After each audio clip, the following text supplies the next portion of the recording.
জয় গুরু, বন্দে পুরুষোত্তমম। পরমপিতা রাতুল শ্রীচরণে প্রণাম জানিয়ে আপনাদের প্রতি প্রত্যেককে রানন্দিত জয় গুরু জানিয়ে শুরু করছি আজকের ইষ্ট প্রসঙ্গ।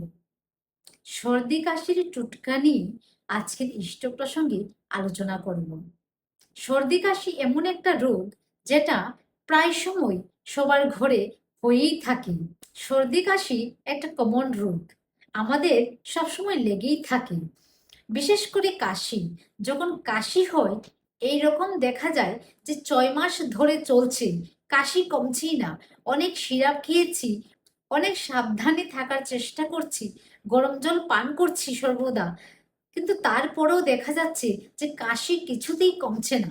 আজকের ইষ্ট প্রসঙ্গে পরম প্রেমময় শ্রী শ্রী ঠাকুর আমাদের কি উপায় বলেছেন সেটা আমি আপনাদের সঙ্গে শেয়ার করছি।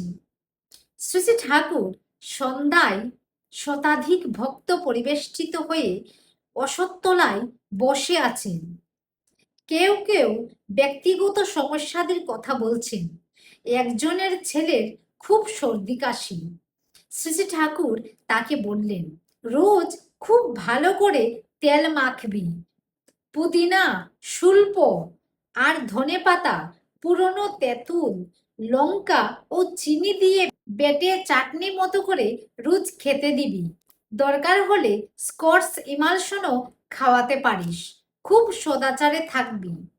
ভক্তের সম্বেগ যত বেড়ে যায়, জীবনের শক্তি তত বেড়ে যায়। তাতে রোগবালাইও কমে। তোরা স্বামী স্ত্রী নিজেদের আচরণ এমন করে তুলবি যাতে ছেলে তোদের উপর ভক্তিতে ডগমগ হয়ে ওঠে।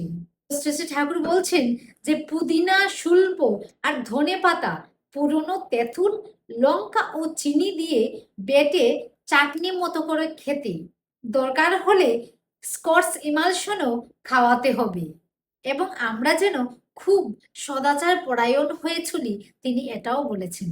জয় গুরু। সবাই ভালো থাকবেন, সুস্থ থাকবেন।